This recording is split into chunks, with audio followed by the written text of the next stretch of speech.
नमस्कार मित्रांनो 31 मार्च 2025 पासून जो आपण नवीन प्रकल्प हातात घेतला आहे आणि त्याची जी सुरुवात करणार आहोत त्याच इव्हेंट बद्दल अनेकांना कन्फ्युजन होतं। अनेकांनी मला फोन केले, मेसेज केलेत, त्यामुळे पुढील 2-3 दिवस मी त्याच इव्हेंटच्या संदर्भातले व्हिडिओ आपल्या सगळ्यांसाठी आणतोय।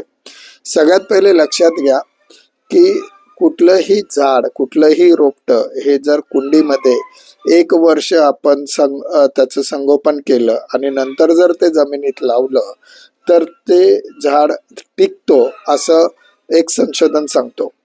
त्याच हिशोबाने नुसतं झाडांची लागवड करायची असा माझा उद्देश नसून ते झाडं जपली पण गेली पाहिजे आणि त्यांचं जतन पण झालं पाहिजे या उद्देशाने प्रेरित होऊन मी स्वतः 30 तारखेपासून हा उपक्रम सुरू करण्याचा मानस व्यक्त करतोय।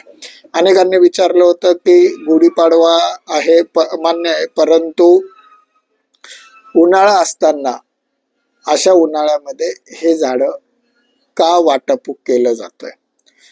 आपल्या हिंदू धर्मामध्ये, हिंदू शास्त्रामध्ये गुढीपाडव्याला जसं अनन्यसाधारण महत्व आहे तसं निसर्गाची पण किमया बघा। चैत्रामध्ये नवीन झाडाला पालवी पण फुटत असते। या पालवी फुटण्याच्या प्रक्रियेचाच भाग म्हणून आपण या रोपट्यांचं जतन करूया असा मला संकल्प या चैत्र गुढीपाडव्याच्या दिवशी देण्याची इच्छा आहे। त्यामुळे मी गुढीपाडवा हा दिवस निवडला। या संदर्भातल्या अजून काही प्रश्नांना उद्या आणि परवाच्या भागामध्ये मी नक्की उत्तर देईल। आज इथंच थांबतो। स्वाभिमानाने बोलूया। मी मध्यमवर्गीय। नमस्कार। जय हिंद, जय महाराष्ट्र।